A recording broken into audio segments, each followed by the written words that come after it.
Hello everyone, কেমন আছো সবাই? আমি প্রিয়াঙ্কা।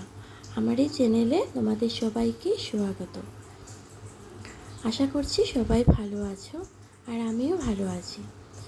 আজকে আমি আমার আরেকটা রেসিপি নিয়ে আসলাম, অয়েল ফ্রি মিক্সড সবজি। তো ঝটপট দেখে নাও কীরকম করে সবজিটা আমি বানালাম। আমি এখানে ইউজ করেছি বাঁধাকপি, পটল, ফুলকপি, কাঁকরোল, মিষ্টি আলু, মিষ্টি কুমড়ো আর শিম। এখানে তোমরা চাইলে আরও সবজি অ্যাড করতে পারো। তারপরে আদা আর কাঁচা লঙ্কা এখানে কেটে রেখেছি। তারপর কড়াইয়ের মধ্যে শুকনো লঙ্কা আর 5 ফোড়ন, অয়েল ছাড়া ফোড়ন দিয়ে তারপর একে একে সব সবজিগুলো দিয়ে দিলাম। যা সবজিগুলো আগে থেকে কেটে ভালো করে পরিষ্কার করে ধুয়ে রেখেছিলাম।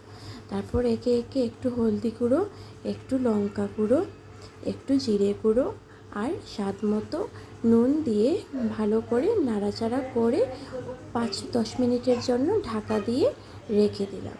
বন্ধুরা, তোমাদের যদি আমার এই রেসিপিটা ভালো লেগে থাকে তাহলে লাইক, শেয়ার অ্যান্ড সাবস্ক্রাইব অবশ্যই করো, আর আমার পাশে থেকে আমাকে এগিয়ে যেতেও সাহায্য করো। তারপর সবজিগুলো সেদ্ধ হয়ে এলে আগে থেকে কেটে রাখা আদা কুচি আর লঙ্কা দিয়ে আর একটু চিনি দিয়ে দিলাম। চিনি দিলে কালারও ভালো হয় আর স্বাদেও অনেক ভালো হয়। তখন সবজিটা একটু মিষ্টি মিষ্টি আর ঝাল ঝাল লাগে খেতে। তারপর সবজিটা হয়ে এলে ভালো করে নাড়াচাড়া করে সবজিগুলো থেকে জল যে বের হয় এগুলো শুকিয়ে ভালো করে ভাজা ভাজা করে নামিয়ে নিলেই রেডি হয়ে গেল অয়েল ফ্রি মিক্সড সবজি।